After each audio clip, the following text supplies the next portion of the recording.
আলহামদুলিল্লাহি ওয়ালিহি ওয়াসসালাতু ওয়াসসালামু আলা আহলিহি আম্মা বা'দ ফাকাদ ক্বালা রাসূলুল্লাহ সাল্লাল্লাহু আলাইহি ওয়াসাল্লাম আদ-দীনু আন-নাসিহা আও কামা ক্বালা আলাইহিস সালাতু ওয়াসসালাম।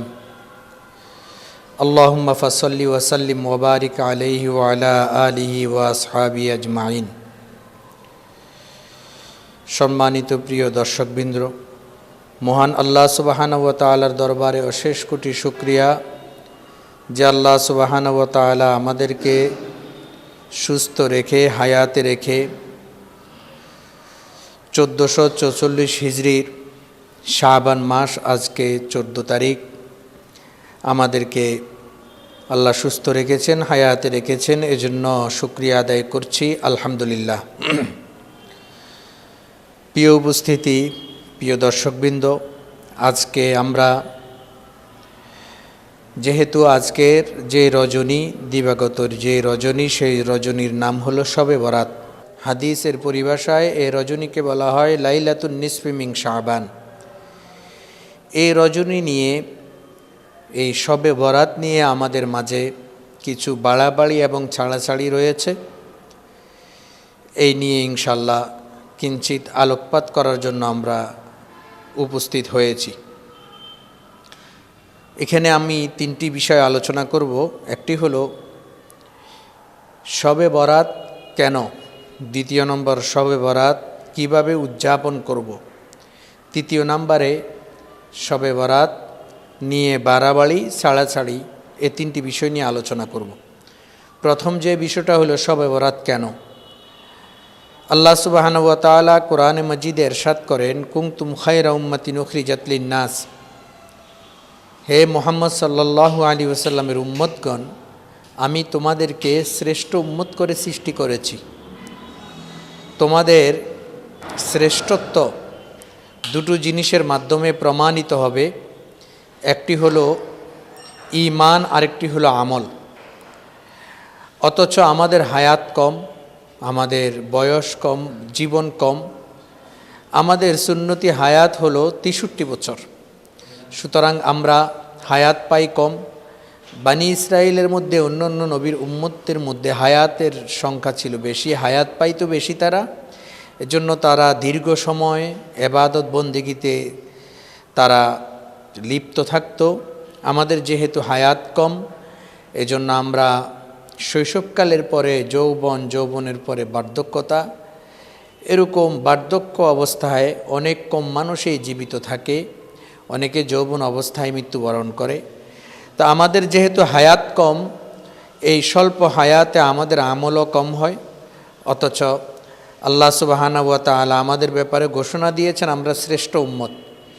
এজন্য আল্লাহ সুবহানাহু ওয়া তাআলা আমাদের শ্রেষ্ঠত্ব প্রমাণ করার জন্য বিশেষ কিছু আমল দিয়েছেন, বিশেষ কিছু রজনী দিয়েছেন। যেমন একটা রজনী হলো শবে কদর, লাইলাতুল কদর, যেই রাত্রে এক রাত্রের ইবাদত 1000 মাসের ইবাদতের চেয়ে উত্তম বলা হয়েছে। অনুরূপভাবে জিলহজ মাসের প্রথম 10 দিন 10 রাত্র, প্রত্যেক রাত্রের ইবাদত শবে কদরের রাত্রের ইবাদতের সমতুল্য সওয়াব। অনুরূপভাবে 2 ঈদের রাত্র দিয়েছেন আল্লাহ আমাদেরকে। 2 ঈদের রাত্রেরও অনেক মূল্যবান মর্যাদা রয়েছে। এই রজনী সমূহের মধ্যে একটি রজনী হলো শবে বরাত। এই শবে বরাতের আমলের দ্বারায় আল্লাহ সুবহানাহু ওয়া তাআলা কিয়ামতের ময়দানে আমাদের স্বল্প আমল হওয়া সত্ত্বেও কিয়ামতের ময়দানে আমলের সওয়াব অধিক দেখিয়ে অন্য অন্য নবীর উপর আমাদেরকে আল্লাহ পাক রব্বুল আলামিন শ্রেষ্ঠ উম্মত বলে প্রমাণিত করে দিবেন। এই জন্য আল্লাহ সুবহানাহু ওয়া তাআলা আমাদেরকে শবে বরাত দান করেছেন। এটা হলো শবে বরাত কেন, এই আলোচনা। দ্বিতীয় নম্বর হলো শবে বরাত আমরা কিভাবে উদযাপন করব, কিভাবে পালন করব। শবে বরাতের মধ্যে, এই রাত্রের মধ্যে আমরা নামাজ পড়ব, জিকির আজকার করব, কোরআন তেলাওয়াত করব। নফল নামাজ, জিকির আজকার, কোরআন তেলাওয়াত, এছাড়া আর কোনো আমল, বিশেষ কোনো নামাজ, বিশেষ কোনো জিকির, বিশেষ কোনো সূরার তেলাওয়াত, এই ধরনের কোনো আমল বর্ণিত নয়। হাদিসের মধ্যে পাওয়া যায় এই রাত্রের মধ্যে শুধু নফল নামাজ, নফল ইবাদতের কথা পাওয়া যায়। আর নফল ইবাদত আমরা করব, নফল নামাজ, যে কোনো নামাজ পড়তে পারি আমরা নফল, সলাতুল হাজত, সলাতুত তাসবিহ অনুরূপভাবে আমরা এ রাত্রিতে পড়তে পারি।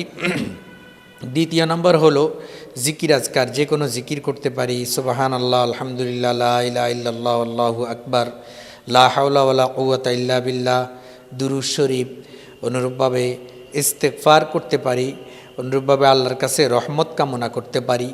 এই ধরনের আরও যত দোয়া আছে আমরা দোয়াগুলি করতে পারি।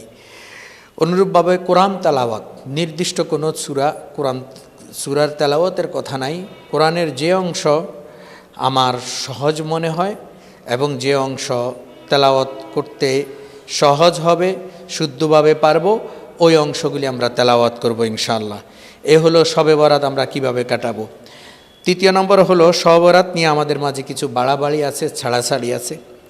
বাড়াবাড়ির বিষয়টা আমি একটু পরে আলোচনা করছি। শবে বরাত নিয়ে আমাদের মাঝে ছাড়াছাড়ি আছে। অনেকেই আমাদের দেশে শবে বরাত মানেই না, তারা বলে শবে বরাত এটি কোরআন এবং হাদিসের মধ্যে নেই। আসলে আমাদের বুঝতে হবে শবে বরাত এটি ফার্সি শব্দ।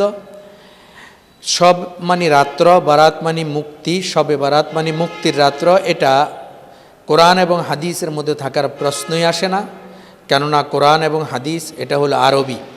হ্যাঁ, শবে বরাত বলে যা বোঝানো হয় কোরআন এবং সুন্নার মধ্যে তার প্রতিশব্দ আমরা দেখতে পাই, সেটি হলো লাইলাতুন নিসফি মিং শাহবান, অর্থাৎ শাহবান মাসের 14 তারিখ দিবাগত রজনী, এটা হাদিসের মধ্যে আছে।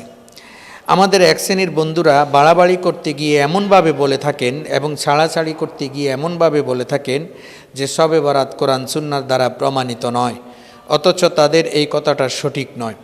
বরং বিশুদ্ধ হাদিস এবং হাসান হাদিস এবং জয়ীফ হাদিস যা আমলের জন্য নির্ভরযোগ্য, এই ধরনের হাদিসের দ্বারায় শবে বরাত প্রমাণিত হয় শবে বরাত।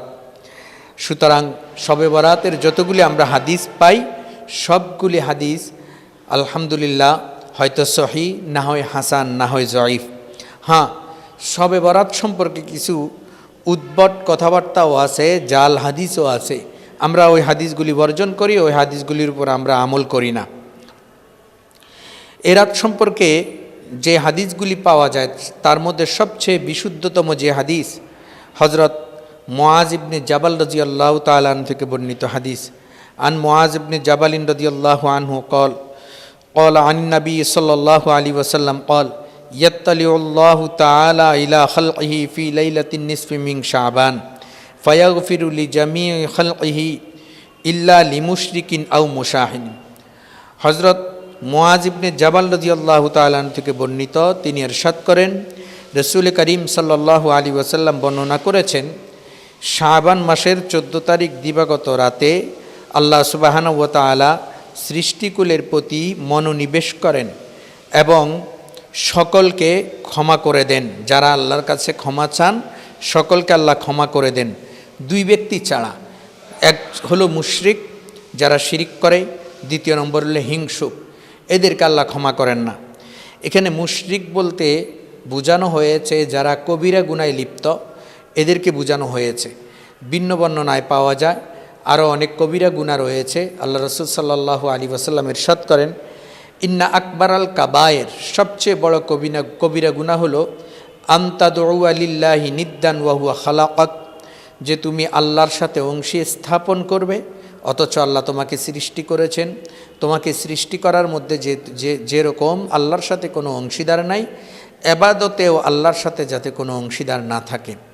দ্বিতীয় নম্বর হলো ওয়া উকুকুল ওয়ালিদাইন, যারা মা বাবার অবাধ্য হয় এরা সবচেয়ে বড় কবিরা গুনায় লিপ্ত, এবং যারা জেনায় লিপ্ত তারা কবিরা গুনায় লিপ্ত, এবং যারা চুরি করে তারা কবিরা গুনায় লিপ্ত, এবং যারা অন্যের সম্পদ আত্মসাৎ করে তারা কবিরা গুনায় লিপ্ত, এবং যারা আত্মীয়তা বিচ্ছিন্ন করে তারা কবিরা গুনায় লিপ্ত, এবং যারা হিংসুটে তারা কবিরা গুনায় লিপ্ত, এবং যারা অন্যের গীবত করে তারা কবিরা গুনায় লিপ্ত। এক কথায় যারা কবিরা গুনায় লিপ্ত তাদের দোয়া এই রাত্রে আল্লাহ কবুল করেন না এবং তাদের জন্য ক্ষমারও ঘোষণা দেন নাই। হ্যাঁ, যদি তওবা করে তাদেরও ক্ষমা আছে, তওবার ভিত্তিতে আল্লাহ সুবহানাহু ওয়া তাআলা তাদেরকে মাফ করে দিবেন। এই হলো এই হাদিসের মোটামুটি অনুবাদ এবং সরল ব্যাখ্যা।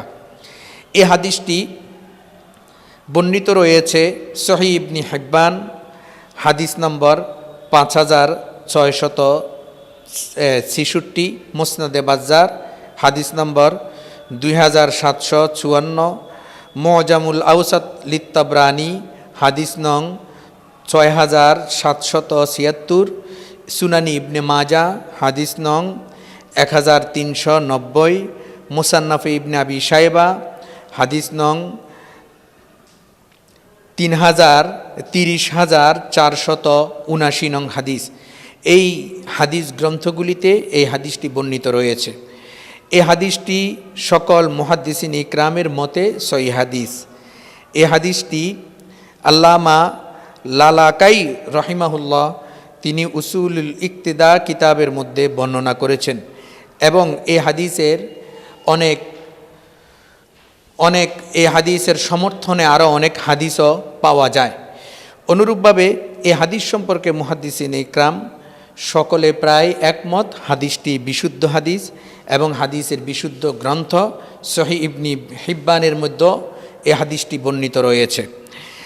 এবং আল্লামা শায়েখ নাসিরউদ্দিন আলবানী, আমাদের আহলে হাদিস বন্ধুরা যাকে শায়েখ মনে করেন, যাকে ইমাম মানেন, তাদের মতে নাসিরউদ্দিন আলবানীর কিতাব সিলসিলাতুস সহিহা 3য় খণ্ডেও তিনি এই হাদিসকে সহি বলেছেন এবং তিনি এই হাদিসকে একাধিক সাহাবা একরাম থেকে বর্ণনা করেছেন। যেমন এই হাদিসটি তিনি বর্ণনা করেছেন হযরত মুআয ইবনে জাবাল রাদিয়াল্লাহু তাআলা আনহু থেকে, হযরত আবু সালামা রাদিয়াল্লাহু আনহু থেকে, হযরত আব্দুল্লাহ ইবনে আমর রাদিয়াল্লাহু আনহু থেকে, হযরত আবু মুসা আশআরী রাদিয়াল্লাহু আনহু থেকে, হযরত আবু হুরায়রা রাদিয়াল্লাহু আনহু থেকে, হযরত আবু বকর সিদ্দিক রাদিয়াল্লাহু আনহু থেকে, হযরত আউফ ইবনে মালিক রাদিয়াল্লাহু আনহু থেকে, হযরত আয়েশা সিদ্দিকা রাদিয়াল্লাহু আনহু থেকে, এই মোট 8 জন সাহাবী থেকে তিনি সিলসিলাতুস সহিহা গ্রন্থ 3য় খণ্ড নম্বর 3 এতে আল্লামা নাসিরউদ্দিন আলবানী রহমতুল্লাহি আলাইহি এই হাদিসটি 8 জন সাহাবী থেকে বর্ণনা করেছেন। অনুরূপভাবে দ্বিতীয় আরেকটি হাদিস রয়েছে শবে বরাত সম্পর্কে। যেমন হাদিসটির মতন হলো এরকম, ইয়ানজিলুল্লাহু তাআলা ইলাস সামাইদ দুনিয়া লাইলাতান নিসফি মিন শাবান। এই হাদিসটি বর্ণনা করেছেন হযরত আবু বকর সিদ্দিক রাদিয়াল্লাহু আনহু। আন আবি বকর সিদ্দিক রাদিয়াল্লাহু আনহু আনিন নবী সাল্লাল্লাহু আলাইহি ওয়াসাল্লাম قال ইয়ানজিলুল্লাহু ইলাস সামাইদ দুনিয়া লাইলাতান নিসফি মিন শাবান ফায়াগফিরু লিকুল্লি শাইইন ইল্লা লিরাজুলিন মুশরিকিন আও রাজুলিন ফি কলবিহি শাহনা। হযরত আবু বকর সিদ্দিক রাদিয়াল্লাহু আনহু বলেন, হুজুরে করিম সাল্লাল্লাহু আলাইহি ওয়াসাল্লাম ইরশাদ করেছেন, শবে বরাতে আল্লাহ দুনিয়ার আসমানে অবতরণ করেন। আল্লাহ দুনিয়ার আসমানে অবতরণ করার ব্যাখ্যা হলো আল্লাহ সুবহানাহু ওয়া তাআলা মনোনিবেশ করেন বান্দাদের প্রতি, বিশেষ দয়ার পরশে আল্লাহ সুবহানাহু ওয়া তাআলা মনোনিবেশ করেন। অথবা আমরা বলবো আল্লাহ কিভাবে প্রথম আসমানে নেমে আসেন সেটা আল্লাহই ভালো জানেন। এই নিয়ে আমাদের গবেষণা করা এটা আমাদের ঈমান এবং আমলের ক্ষতি, এবং এটার উপর আমাদের ঈমান আমল নির্ভরশীল নয়, এই জন্য আমরা এর পিছনে পড়ব না। এই হাদিসটি বর্ণনা করেছেন আত-তারগীব ওয়াত তারহিব কিতাবের মধ্যে এই হাদিসটি বর্ণিত হয়েছে। ইমাম বাইহাকী রহমতুল্লাহি আলাইহি তিনি বলেন এই হাদিসটি হাসান হাদিস, এবং অন্যান্য মুহাদ্দিসিন ইকরাম এই হাদিসটিকে জাইয়েদ এবং শক্তিশালী হাদিস বলেছেন। অনুরূপভাবে শবে বরাত সম্পর্কে আরেকটি হাদিস রয়েছে, যেমন হযরত আবু সালামা রাদিয়াল্লাহু তাআলা থেকে বর্ণিত, তিনি বলেন, ইজা কানা লাইলাতান নিসফি মিন শাবান ইত্তলা আল্লাহু ইলা খালকিহি ফায়াগফিরু লিল মুমিনিনা ওয়া ইউমলি লিল কাফিরিনা ওয়া ইয়াদাউ ক্বালা রাসূলুল্লাহ সাল্লাল্লাহু আলাইহি ওয়াসাল্লাম ওয়া ইয়াদাউ আহলাল হিকদি বিহিকদিহিম হাত্তা ইয়াদউহু। রাসূল করিম সাল্লাল্লাহু আলাইহি ওয়াসাল্লাম ইরশাদ করেন, যখন শাবান মাসের 14 তারিখ দিবাগত রাত্র আসে, আল্লাহ সুবহানাহু ওয়া তাআলা সৃষ্টি জগতের প্রতি রহমতের দৃষ্টিতে তাকান, অতপর ঈমানদারগণকে ক্ষমা করে দেন এবং কাফের ও হিংসুকদেরকে তাদের কাজেই রেখে দেন যতক্ষণ না তারা তাদের এই হীন মন্দ কাজ থেকে ফিরে না আসে এবং তাওবা না করে। এই হাদিসটিকে মুহাক্কিকিন মুহাদ্দিসিন ইকরাম হাসান বলেছেন এবং আমলের ক্ষেত্রে হাসান হাদিস গ্রহণযোগ্য। আল্লামা নাসিরউদ্দিন আলবানী রাহিমাহুল্লাহ তার অমর গ্রন্থ কিতাব সহিহুল জামেতে তিনি এই হাদিসটিকে হাসান উল্লেখ করেছেন, হাসান বলেছেন। অনুরূপভাবে আরও অনেক হাদিসের মধ্যে শবে বরাতের কথা বর্ণিত আছে। যেমন এক হাদিসের মধ্যে আছে আল্লাহ রাসূলুল্লাহ সাল্লাল্লাহু আলাইহি ওয়াসাল্লাম ইন্নাল্লাহ আযজা ওয়া জাল্লা ইয়াত্তালিউ আলা ইবাদিহি ফি লাইলাতিন নিসফি মিন শাবান ফায়াগফিরু লিল মুস্তাগফিরিন ওয়া ইয়ারহামু আল মুস্তারহিমিন ওয়া ইউআখিরু আহলাল হিকদি কামা হুম হাযিহিল লাইলাতি মিন শাবান। রাসূল করিম সাল্লাল্লাহু আলাইহি ওয়াসাল্লাম ইরশাদ করেন, আল্লাহ সুবহানাহু ওয়া তাআলা শাবান মাসের 14 তারিখ দিবাগত রাত্রে বান্দার প্রতি রহমতের দৃষ্টি নিক্ষেপ করেন এবং যারা আল্লাহর কাছে ক্ষমা প্রার্থী হন তাদের গুনাহ ক্ষমা চান, আল্লাহ তাদেরকে ক্ষমা করে দেন এবং যারা আল্লাহর কাছে রহমত কামনা করেন, দয়া কামনা করেন, আল্লাহ তাদেরকে দয়া করেন।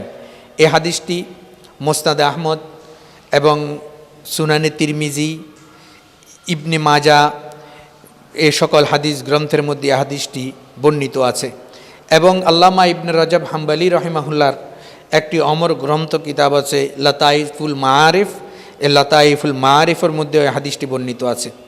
অনুরূপভাবে আরেকটি হাদিসের মধ্যে বর্ণিত আছে, হযরত আয়েশা সিদ্দিকা রাদিয়াল্লাহু আনহা বলেন, আমি এক রাত্রে রাসূল করিম সাল্লাল্লাহু আলাইহি ওয়াসাল্লামকে আমার ঘরে না পেয়ে খুঁজতে বের হলাম।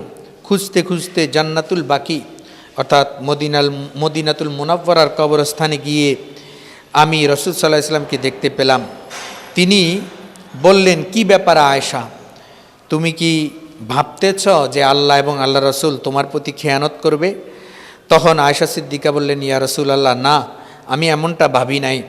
আমি ভয় করতেছি যে আপনি আমার কোনো আচরণে অসন্তুষ্ট হয়ে অন্য কোনো স্ত্রীর ঘরে চলে গেছেন কিনা।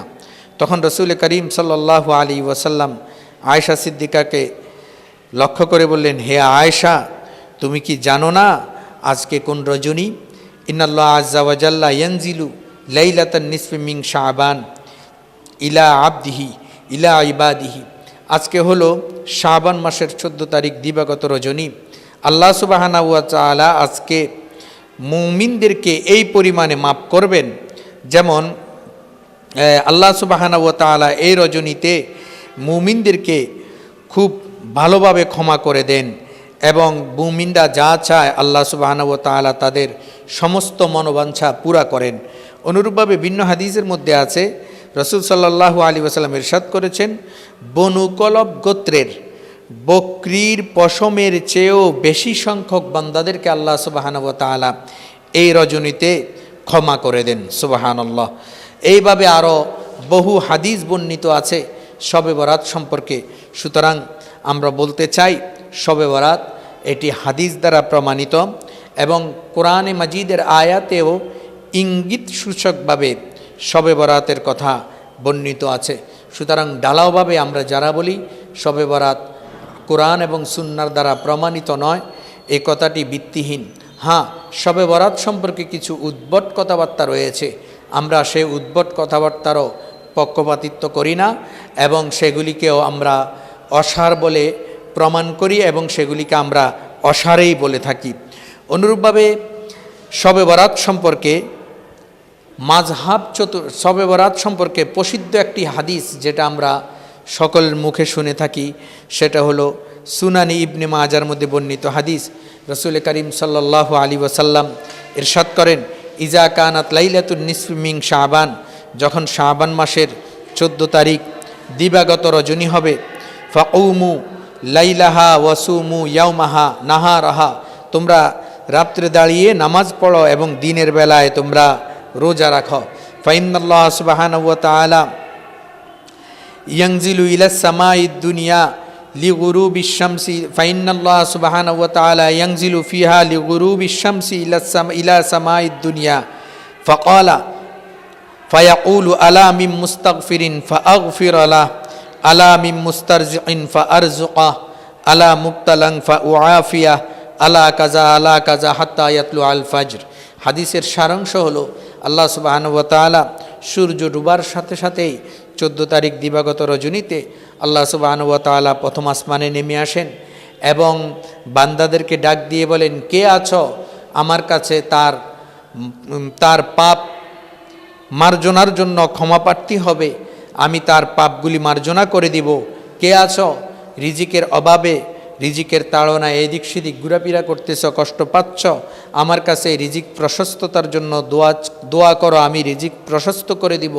কে আছো বিভিন্ন বলা মুসিবতের মধ্যে লিপ্ত আছো, আমার কাছে দোয়া করো, আমি বলা মুসিবত দূর করে দিব। এইভাবে তোমরা যে যা দোয়া করবে এইভাবে আমি তোমাদের সকল দোয়া কবুল করব। শবে সাদেক হওয়া পর্যন্ত, অর্থাৎ শবে সাদেক তুলু হওয়া পর্যন্ত, উদিত হওয়া পর্যন্ত আমি তোমাদের এইভাবে দোয়া কবুল করব। এই হাদিসটি সুনানি ইবনে মাজা 1388 নং হাদিস এবং ইমাম বাইহাকি রহমতুল্লাহ আলাইহির প্রসিদ্ধ গ্রন্থ শুআবুল ঈমান হাদিস নং 3822 নং হাদিস, এই দুই কিতাবে হাদিসটি বর্ণিত আছে। হাদিসটিকে আমাদের আহলে হাদিস ভাইয়েরা ঢালাওভাবে জাল বলে থাকেন, অথচ হাদিসটি জাল নয়, বরং এই হাদিসটি জয়ীফ হাদিস। তবে আপত্তি হলো এই হাদিসের সনদে ইবনে আবি সাবুরা নামক এক ব্যক্তি আছে যিনি হাদিস জালকারী। এই কথাটি বাস্তবসম্মত নয়, বরং রিজালের কিতাব দেখলে বোঝা যায় তার স্মৃতিশক্তি দুর্বল ছিল, কিন্তু তিনি হাদিস জালকারী ছিলেন না, এই কারণে হাদিসটি জয়ীফ। অনুরূপভাবে আল্লামা ইবনে রজব হাম্বলি রহিমাহুল্লাহ বলেন, হাদিসের সনদে লোকটি থাকার কারণে হাদিসটি জয়ীফ। লতাইফুল মারিফের মধ্যে এই কথাটি উল্লেখ আছে। অনুরূপভাবে এরকম আরও অনেক মুহাদ্দিসিন ইকরাম এই হাদিসটাকে জয়ীফ বলেছেন, কেউ হাদিসটিকে জাল বলেন নাই।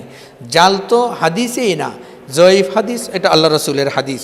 যেমন আল্লামা বদরুদ্দিন আইনি রহমতুল্লাহ আলাই তিনি উমদাতুল কারি খণ্ড নম্বর 11 পৃষ্ঠা নম্বর 82 এতে উল্লেখ করেন এ হাদিসটি জয়ীফ। অনুরূপভাবে ইমাম মুনাভি রহমতুল্লাহ আলাই এই হাদিসকে জয়ীফ বলেছেন।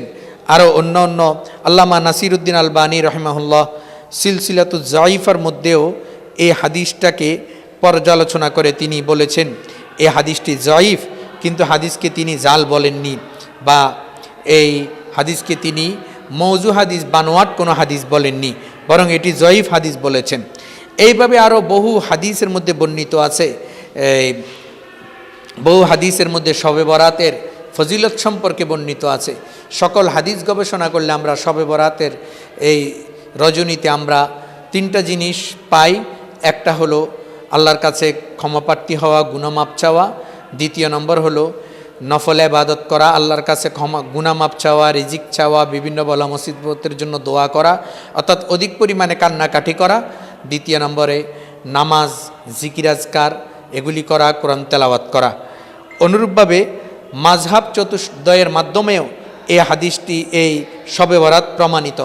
যেমন ফিকে হানাফিতে আল্লামা শামী রহমতুল্লাহ আলাই, আল্লামা ইবনে নুজাইম, আল্লামা শরম্বুল আলী, শায়েখ আব্দুল হক মুহাদ্দিস দেহলভী, হাকিমুল উম্মত মাওলানা আশরাফ আলী থানভী রহিমাহুল্লাহ, অনুরূপভাবে আল্লামা আব্দুল হাই লখনভী, মুফতি শফি রহমতুল্লাহ আলাইহিম, এদের মতো ওলামা ইকরাম লাইলাতুল বারাতে শক্তি সামর্থ্য অনুপাতে রাতে জাগ্রত থেকে একা একইভাবে আবাদত বন্দিগি করাকে মুস্তাহাব বলেছেন। আব্দুরুল মুখতার খণ্ড নম্বর 2 পৃষ্ঠা নম্বর 24 ও 25 দ্রষ্টব্য। আল বাহরুর রায়েক খণ্ড নম্বর 2 পৃষ্ঠা নম্বর 52, মাসাবাতা বিসুন্না পৃষ্ঠা নম্বর 36, মারাকিউল ফালাহ পৃষ্ঠা নম্বর 219। এই সকল হাদিসের কিতাব, এই সকল ফতোয়ার কিতাবের মধ্যে ফিকে হানাফির মধ্যে শবে বরাতের ফজিলত বর্ণিত আছে। অনুরূপভাবে ফিকহে শাফি মাযহাবের থেকেও শবে বরাত প্রমাণিত। যেমন ইমাম শাফি রহমতুল্লাহ আলের মতেও শাবান মাসের 15 তারিখ রাতে অধিক পরিমাণে দোয়া কবুল হয়ে থাকে। ইমাম শাফির লিখিত হাদিস গ্রন্থ কিতাবুল এটির খণ্ড নম্বর 1 পৃষ্ঠা নম্বর 231 এইখানে এই কথাটি বর্ণিত আছে। অনুরূপভাবে হাম্বলি মাযহাবেও শবে বরাতের ফজিলত প্রমাণিত।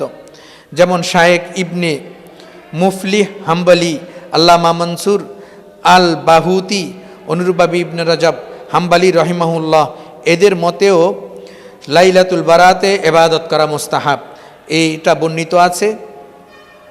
কাশাফুল কিনা, অনুরূপভাবে লাতাইফুল মাআরিফ পৃষ্ঠা নম্বর 151 থেকে 60 পৃষ্ঠা পর্যন্ত বিস্তারিত আলোচনা রয়েছে। ফিকে মালিকিতেও শবে বরাত প্রমাণিত, মালিকি মাযহাবের মধ্যেও শবে বরাতের ফজিলত প্রমাণিত। যেমন ইবনুল হাজ মালিকি রহিমাহুল্লাহ বলেন, সালাফে সালিহিনগণ এই রাত্রকে যথেষ্ট সম্মান করতেন এবং নফল ইবাদতে কাটাতেন। আল মাদখাল খণ্ড নম্বর 1 পৃষ্ঠা নম্বর 292-93 হাদিস পৃষ্ঠার মধ্যে এই কথাটি বর্ণিত আছে। সার সংক্ষেপ কথা হলো, সকল মাযহাবের ওলামা একরাম লাইলাতুল বারাতে ইবাদত করাকে মুস্তাহাব বলেছেন।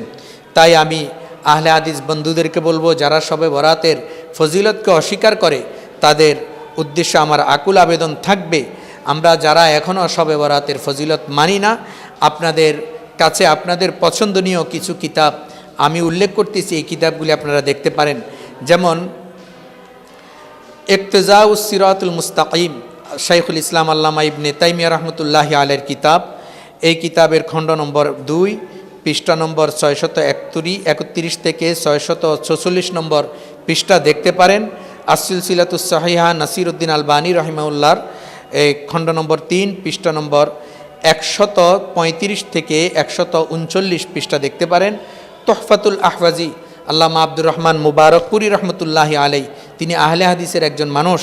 আব্দুর রহমান মুবারকপুরি রহমতুল্লাহ আলাইহি তিরমিজির ব্যাখ্যাগ্রন্থ তোহফাতুল আহওয়াজির খণ্ড নম্বর 3 খণ্ড নম্বর 2 পৃষ্ঠা নম্বর 53, এখানে তিনি শবে বরাতের সম্পর্কে বিস্তারিত আলোচনা করেছেন। অনুরূপভাবে আল্লামা ইবনে রজব হাম্বলি রহিমাহুল্লাহর কিতাব লাতাইফুল মাআরিফ খণ্ড নম্বর 151 থেকে 160 পর্যন্ত বিস্তারিত আলোচনা করেছেন শবে বরাতের ফজিলত সম্পর্কে। আল্লাহ সুবহানাহু ওয়া তাআলা আমাদেরকে সঠিক বুঝে সঠিকভাবে আমল করার তৌফিক দান করুক। আসসালামু আলাইকুম ওয়া রাহমাতুল্লাহি ওয়া বারাকাতুহু।